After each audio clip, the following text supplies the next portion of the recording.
representative, but Cordelia Keene is here. All other members are present. Please stand for the Pledge of Allegiance.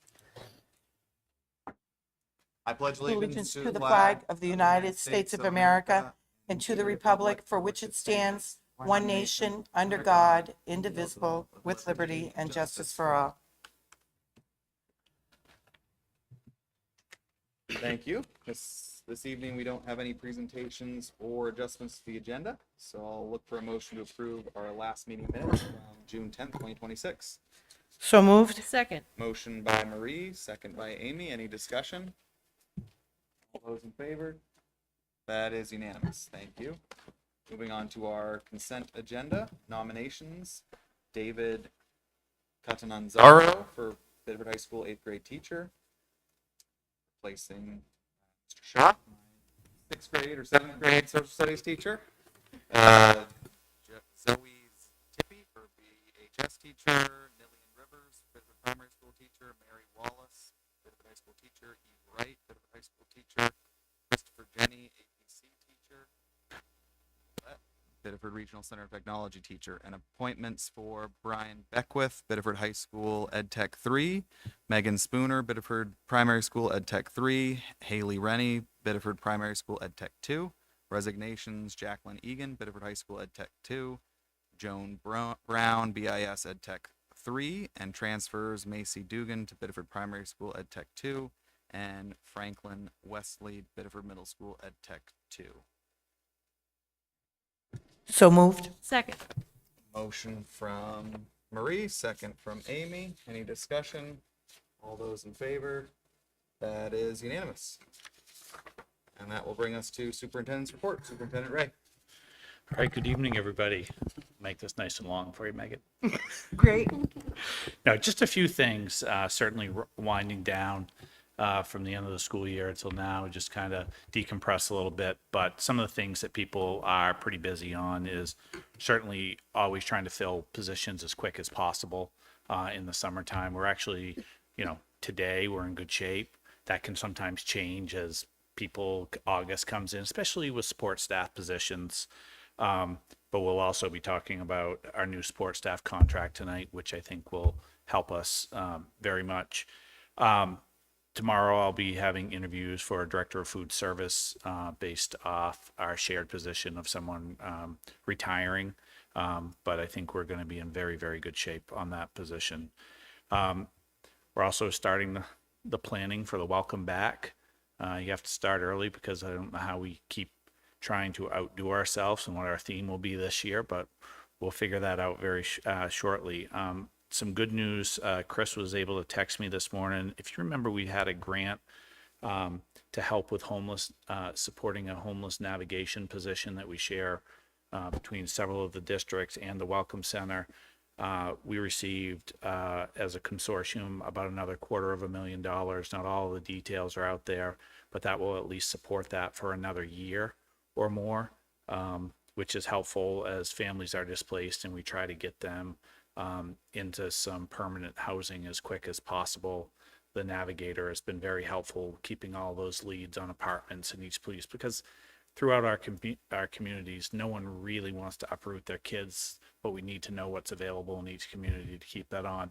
And then I'll have a few items during facilities report to update you on a lot of the stuff that's happening this summer. Thank you. Any questions for Superintendent Ray? We'll move on to student representative reports. Cordelia Keene. No updates? That's all right. Hope you're enjoying your summer. That will take us to committee reports. Seeing Marie. We're pretty much wrapped up with labor negotiations with Ed Tech 3 and Library Aids Association. We'll be meeting later in executive session on this particular matter. Amy. The Southern Maine Administrative Collaborative met and we passed a budget. We additionally put some investments, reinvested CDs into CDs for a longer time. It was a lovely short meeting and it was nice to catch up with those guys. Thank. Thank you. Any other comments or questions on committee reports? Seeing none, there is no old business, so moving on to new business. Item A, York County Community College Apprenticeship Program Agreement.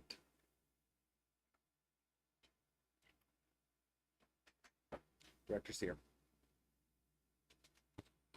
Okay, good evening. Just wanted to update you all about this. Chris and I met with YCCC about a month ago, and they came to us and they said other area school districts have partnered with them to provide educational opportunities for folks to become an Ed Tech 2, which is wonderful. And with this opportunity, it's an 18-month apprenticeship program that will provide paid on-the-job training and 60 college credits at no cost to the student. Apprentices will work full-time within our schools, paid benefit employees in a partnering district such as ours, alongside a mentor teacher that will help develop them on the job site, as well as taking college classes in the afternoons and during the summertime. They're shortened classes, but again, that will allow them, when they are completed, to apply for their Ed Tech 2 certification through the state of Maine. And the focus is right now on special education, but I anticipate over time, depending on the area of most need, that could definitely change the direction. It's really exciting to have this opportunity for folks that are looking for employment as a possible pathway for them to take, as well as to engage in educational opportunities. Thank you. Any questions for Director Seer? Seeing none, thank you. Move on to item B, facilities update. Okay, so a lot of different things are happening right now, facilities-wise, that we would want to update everybody on. Next week, Shelley and Dennis are right down now into the weight room where we are trying to sell some of the old supplies that are outdated and to move that on. Painting will begin next week. So we're looking at hopefully a completion time in like a 3-week period, and the weight room will be up and running again.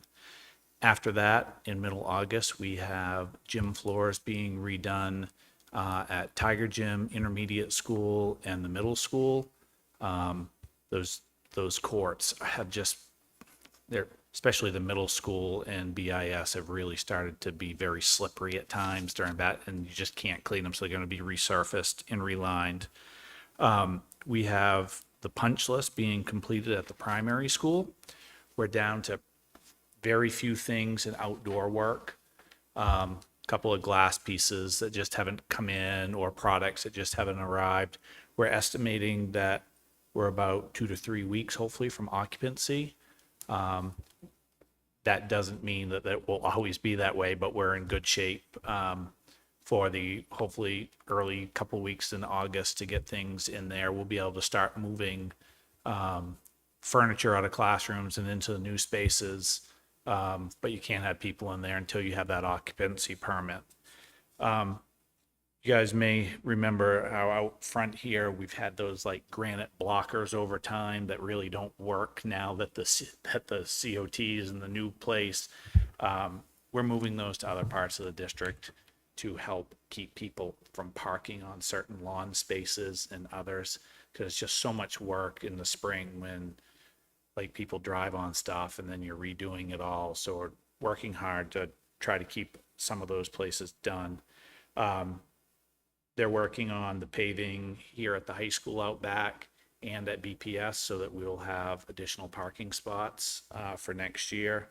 And then they're doing quite well with the regular summer cleaning. So a lot going on right now on those projects over the summertime.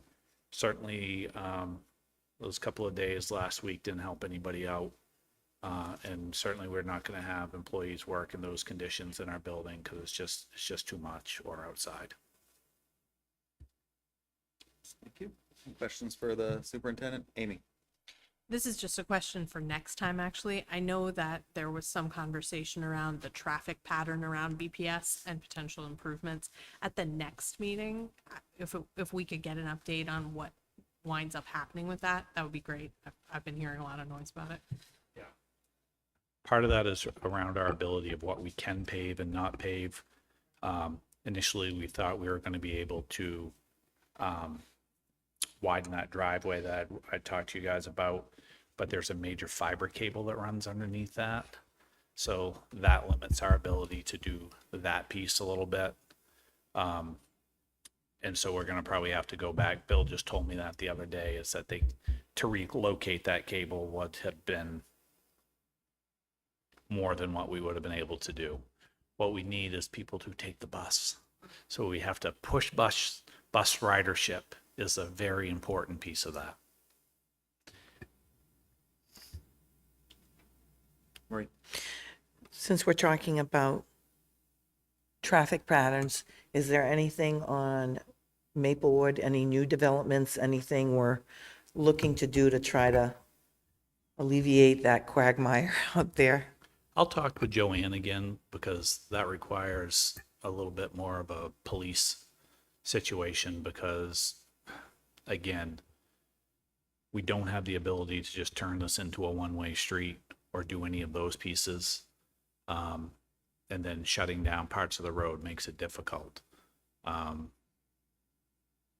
see if there's any improvements on that piece, but again, some of that is limited parking on the street and people who, you know, come and wait for so long that we can't get the buses in and out.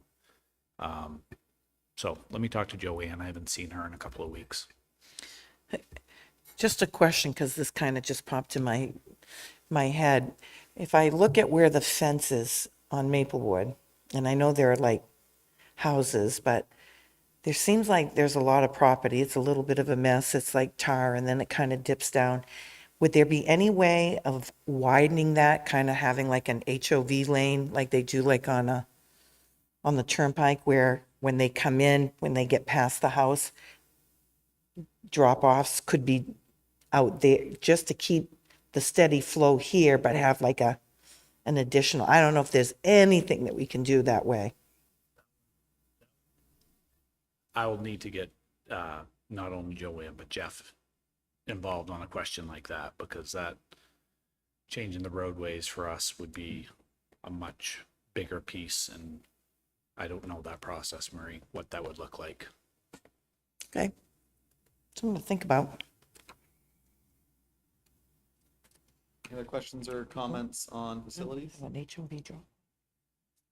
Thank you for those updates. Bring us to yonder pouches for Biddeford High School. Okay, we're at that point where we just definitely need to make a decision, so that we can move in a direction or not. It is our recommendation and kind of the recommendation of the high school that we purchase the yonder pouches at the high school level for kiddos. Michelle, Mandy, Martha, others attended kind of the student, I guess I would call it a student summit that was in Bath, correct? Where a lot of schools came together and talked about what would work, what didn't work. And I think everybody came away that this would seems like the best next step for us at the high school level, knowing that we have a bell-to-bell ban that needs to be into effect. Certainly, there are a lot of tips that we picked up about having magnets in certain places, unlocking tools, and all of those pieces. We want to be able to make that purchase, make sure that we can communicate by August 1st to families what the expectation, the routines, the discipline pattern, all of those pieces are, so people have time to adjust. At the middle school level, we'd continue to use the cabinets that we bought, because kids have the ability to go into a homeroom, stay there, go back at the end of the day. And then at the vocational center, doing the same thing. Many times you have, say, your electrical class that may be out working at a job site. That's a very easy model for us to manage. Of it's in the case, we take the case, we go, kids get it back at the end. We also, at the vocational center, because so much in the shop just requires you not to be on the phone at all, it hasn't been as much of a problem. Additionally, we'll be dealing with 3 to 4 other high schools that feed into us. And having that same process just seems to make sense, because we don't necessarily know exactly what those schools are going to do. Martha has they have a high school principals tab and survey of what they're doing in other schools around us. And she's saying that probably 70% of the schools are going the yonder pouches from the communication with principals that she has been working with. Some schools will continue their same process, but that is our recommendation for us moving forward. Megan. I know we have, you're talking about like the procedures and expectations. And so I know like with our Chromebooks, if you damage or destroy your Chromebook, we have an expectation that you pay for a replacement or there's a charge. And so I just wonder if we've thought about like if a student damages their yonder pouch, do we have something built in about? Yeah, paying we for that? certainly can do that piece. I think, again, intentional versus unintentional. Yeah, of course. You know, you take a knife and cut it open, we're going to have some conversation about that one. Hardest part with all of those around school departments is always the collection aspect. Too many times I have witnessed high school graduation where a kid had a bill from 7 years ago that they didn't know about, and it becomes a barrier. But yes, kids will need to be responsible for these. They'll be assigned theirs. I think that probably what some schools are saying, hey, it's your pouch for 4 years. We'd have 5 years here. I don't know if that's realistic or not. But yeah, you can't just damage it and think that we're getting another If we one. just put something out there that Yeah. you'd be responsible if you purposely Yeah. damaged your yonder pouch, I think that would cover it. Yeah. Then we could still be flexible if it's, a situation where a student's gonna miss graduation for Correct. a $22 pouch. Yeah. But, yeah. And I think the other piece that Michelle talked about is that we'll be installing some unlocking devices outside of the school building because that seemed to be one of the things that students in other communities were telling us about. It's like, yeah, I just forgot to unlock it and I needed to come back to the school. We'll have that available. Oh, that's smart. You said $22 a pouch. Do we know, I don't know how many students right now are between 8th and 12th grade, so about how much will that cost? And I know we're looking at ways to cover that, but how much? Yeah, out of pocket? you're going to be in the close to the 20 grand mark. We have some money, 7,000 available from the state.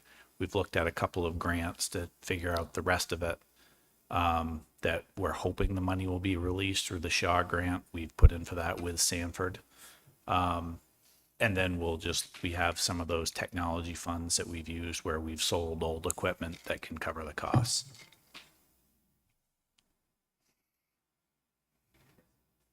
I do want to say too, when we were in Bath witnessing kind of the kids coming in, it was a really quick procedure. They said the first week or two, they asked every kid, let me see your yonder pouch, let me see. And kids were just kind of coming in and they were talking on the way in. Their pouches were already put away. A couple of the girls on student council spoke to us and they said that some kids just leave them in their car now. So they don't even bother bringing them in. It's not worth it. I mean, I guess a hot day, you're obviously not going to leave your phone in your car, but kids were not really bringing them to school. Kids were forgetting to unlock them on the way out, which was kind of unbelievable to me that they were just on the way talking with their friends and forgot to unlock their phone. But yeah, it seemed like a really positive thing. The girls said, they just keep it in their bag and they don't really have to worry about, teachers don't have to worry about whether or not a phone's out because you can't do anything with it in a yonder pouch. So there really they had obviously some issues, but not really a whole lot from what they said. And certainly not after the first 6 months. Kids just kind of got used to not having their phones. The girls that talked to us said at the end of school, they'll go unmagnetize it. They might catch up, see if mom texted or something, or if there's anything going on, but then they go back to, they found they just don't use them as much anymore. So it seemed like really positive. The yonder pouches seemed like a really easy way for both student and teacher to not have to think about the phones. So, and I appreciate that if we go this route, that the boxes we purchased last year will be used at other schools. So we're utilizing those. So.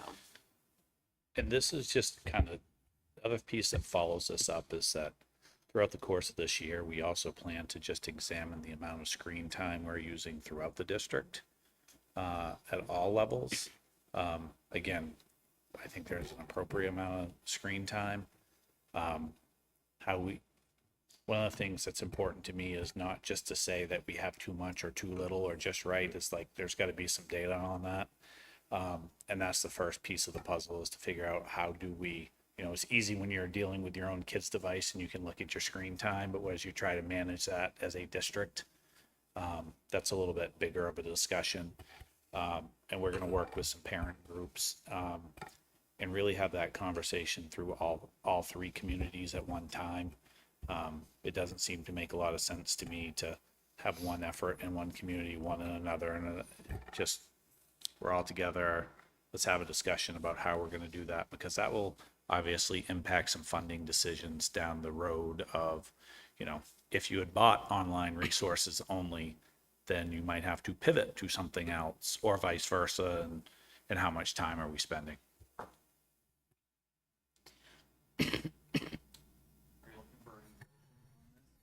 Yes, I'd like a motion on this one, please. So we have a recommendation to purchase the Yonder pouches. Looking for a motion. Making a motion to move forward with the purchase of and the proposed use of the Yonder pouches. Second. Motion from Marie, second from Amy. Any discussion? None. All those in favor? It is unanimous. Thank you. That will bring us to a second reading of an overnight field trip to Japan in 2028 for cultural perspective and global citizenship. So moved. Second. Moved by Marie, second by Amy. Any discussion? All those in favor? That is unanimous. Thank you. And item E is the first and second reading of an overnight field trip field hockey preseason retreat on August 28th through 30th. So moved. Second. Moved by Marie, second by Amy. Any discussion? All those in favor? It's unanimous. I think, Michelle, if you also were willing to make the motion to waive the, or to, yes, that's also first and second. I think this is because of timing when we receive this, but I will make a motion to suspend the rules so that we can have a second reading of the overnight field trip that is coming up in August. Second. This is a motion to suspend the rules to allow that as a second reading from Michelle, second by Amy. All those in favor? That is unanimous. First and second reading have been passed. So now moving on to the first reading of a visitor to schools policy. So moved. Second.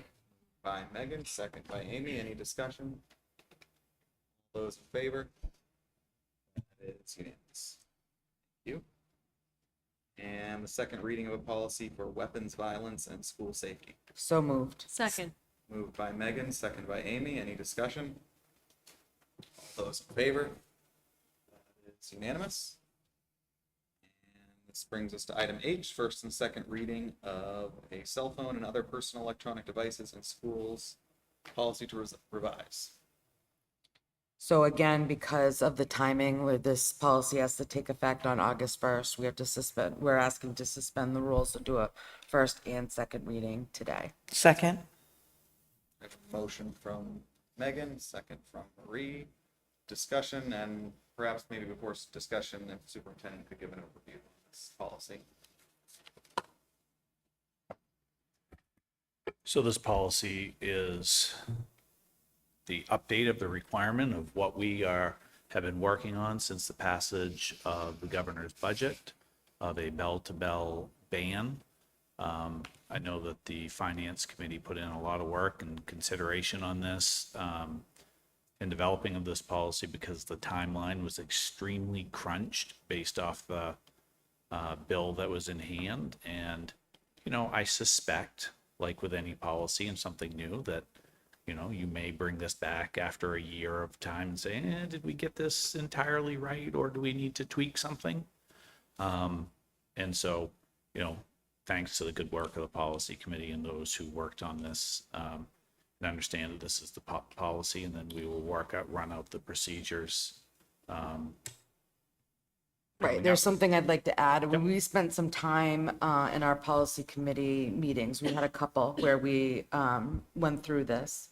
And I think we decided that we wanted to spend more time making sure that the policy we presented in this July meeting was really well done and thoughtful, and we had talked to all the stakeholders rather than try to rush, putting this policy forward for a first reading in June, and a second reading in July. So, we've met several times, and again, this policy has kind of been out there for people to review, as we've been working on it, as it's been in draft. And so, we wanted again to meet with all the stakeholders and make sure that the policy, is as comprehensive as possible, and leave the procedures to buildings. But again, this is the policy that we're presenting, and it needs to be passed by August 1st. So that's why we're asking to suspend the rules and do a first and second.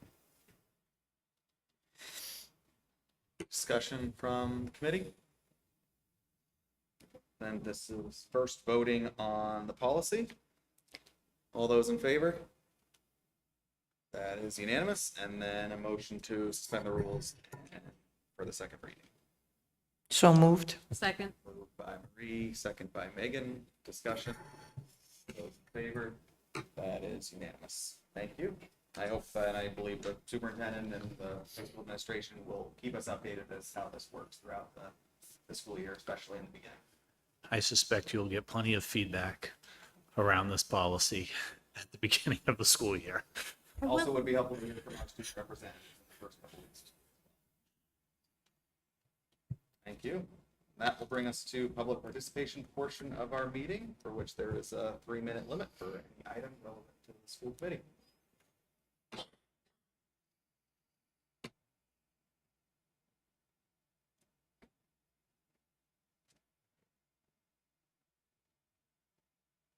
Are we all set up, Doug? We're good.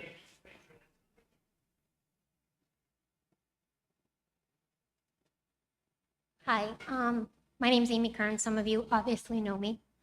I'm a parent of 2 at Biddeford High School now, and I'm a constituent of Ward 5. And I just want to say, as a parent, I was very nervous and reluctant about the cell phone policy. But after reading your policy, I think my anxiety has come down a little bit. Good. I didn't have any issues with the policy. I think me as a parent, and I think Superintendent Ray is right, I think you will get a lot of feedback. I think for us parents, it's the implementation of the procedure. I'm more concerned for the increase of calls that our office staff is going to get at the high school, because a lot of times they're busy with other things and some of our calls automatically go to voicemail.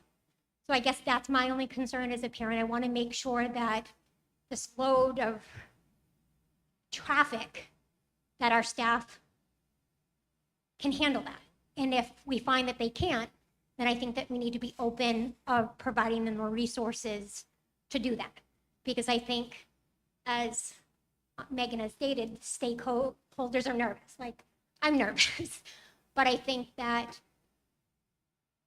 if this is enacted the right way and the policy is enacted the right way, I think it's going to be a positive for everybody. But also, as an athletic parent, I do listen to her meetings, and that is a concern of making sure how we're utilizing. So as a parent, I would promote that we utilize Google Classroom a lot more. I have a child that plays 3 sports, and 2 of his coaches use that. And it's great because I can see everything that's going on. I can see the schedule, I can see practices. So I think that as a parent, let's just promote to utilize the resources we already have, whether it's Implement Campus, whether it's Google Classroom. And I think that as we promote that and then teach the parents how to use it, I think a lot of that anxiety will come down. Thank you. Amy, thank you for bringing that up. I really appreciate it. I think sports parents are probably the most nervous, and the people that I've spoken to. And I think we are probably going to need to come up with a bunch of different solutions, because one solution isn't going to work for everyone, right? I think Google Classroom is really helpful for those parents that have internet and are internet savvy. And then there's going to be parents that don't have access to internet, or, just that becomes a barrier, right? I mean, we have a lot of parents who really struggle to get on Parent Portal and see, how their kids are doing. And I think accessing Google Classroom is going to be a challenge. So I think In my conversations with Dennis, I think there'll be, some more automated telephone systems, which will be great.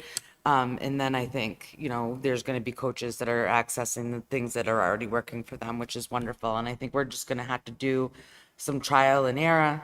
And I think people are very open to making this work. And I think the other thing, every stakeholder is going to have to do a little to make this work, right? So I think the school is going to be having to be very open to what procedures do we have to tweak.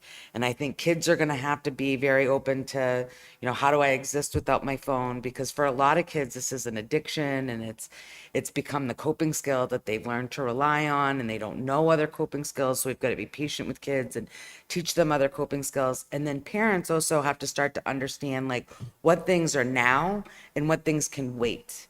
And what things, just aren't, things that need to interrupt a student's school day to talk to them about. And I think, parents think they know that, but I'm not sure everyone does know what's not important enough to interrupt a school day for. So I think everyone's going to need to kind of adjust to the learning curve and understand that at the end of the day, what we want are kids in an environment where they're not distracted and they're 100% focused on learning. And for a lot of us, we have that same kind of expectation in our work or in college or whatever we're preparing kids for. So I think we all just have to give each other some grace and understand that there's just going to be bumps in the road. And sometimes those bumps are going to be caused by something that's not working on the school's end, or something not working on the student's end, or something not working on the parent's end. And instead of pointing the blame at like who's at fault right now, we're just going to have to come up with like a solution, because this is going to work. And it's going to be, as coming from somebody that already works in a bell-to-bell band school, it's wonderful when everyone puts their phones away and interacts and engages in learning. It's gonna be great. I promise. Give it a week. Thank you, Megan. Any other communications from school committee members? Seeing none, we have 2 executive sessions this evening. So I'll entertain a motion to go into executive session for both items A and B. So moved. Second. Do we have to return? Do we have to read those out loud? Or just do an A and a B? But we need to return. We'll be returning for a vote. But so yeah, this is item A, which is labor contract negotiations, Ed Tech 3, Library Aid Association, Administrative Assistants Association pursuant to 1 MRSA 4056D, and then also labor contract discussion for Jeremy Ray, Superintendent of Schools pursuant to 1 MRSA 4056D. Motion from Marie, second from Amy. All those in favor? That is unanimous. Thank you.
Real.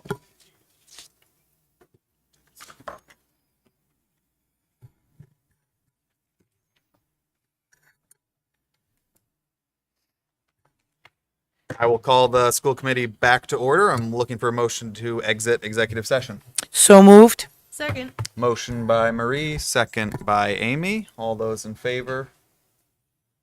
That is unanimous.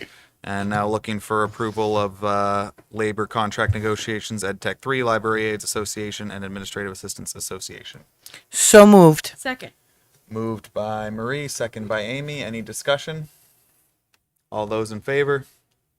That is unanimous. Thank you. And then a motion to approve labor contract discussion for Jeremy Ray, Superintendent of Schools. So moved. Second. Moved by Marie, second by Amy. Any discussion? All those in favor? That is unanimous. Thank you. Entertain a motion to adjourn. So moved. Second. Moved by Amy, second by Marie. All those in favor? That is unanimous. Thank you. See you in August. Really holding him in suspense there. Yeah.